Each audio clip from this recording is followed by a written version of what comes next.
সামনেই শ্রাবণ মাস আসছে আর অনেকেই এই পুরো শ্রাবণ মাস জুড়ে নিরামিষ খান। আমি আপনাদের সাথে কিছু নিরামিষ স্কুল টিফিন রেসিপি শেয়ার করব, যেগুলো যে কোনো নিরামিষের দিনে বাচ্চাদের আপনারা টিফিনে বানিয়ে দিতে পারেন।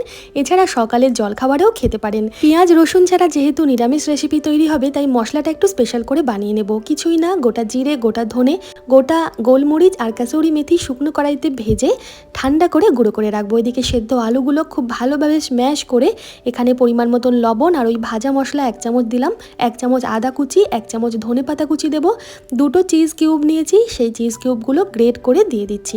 এরপর এত সুন্দর করে এটা মেখে নেব যাতে এই আলুগুলো একটুও দানা দানা না থাকে, মানে সুন্দরভাবে যেন এটা মাখা হয়। তৈরি করছি সবার পছন্দের নিরামিষ আলুর পরোটা, তার জন্য আলুগুলো আলাদা করে ভাগ করে রেখে দিলাম প্রত্যেকটা পরোটার জন্য।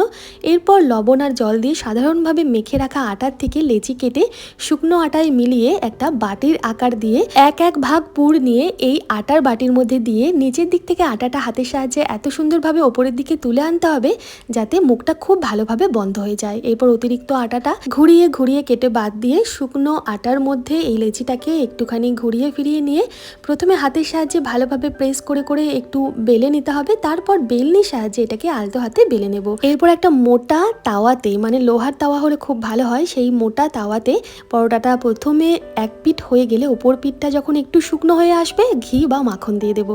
এরপর এপিঠ ওপিঠ হালকা আঁচে একটু চেপে চেপে পরোটাটা আমাদের ভেজে নিতে হবে যাতে ওপর থেকে ক্রিস্পি থাকে আর ভেতরটা হয় নরম তুলতুলে। অডি ইউনির্যাপের ফুড র্যাপিং পেপার প্লেটের উপর বিছিয়ে পরোটাগুলো আমি সার্ভ করব।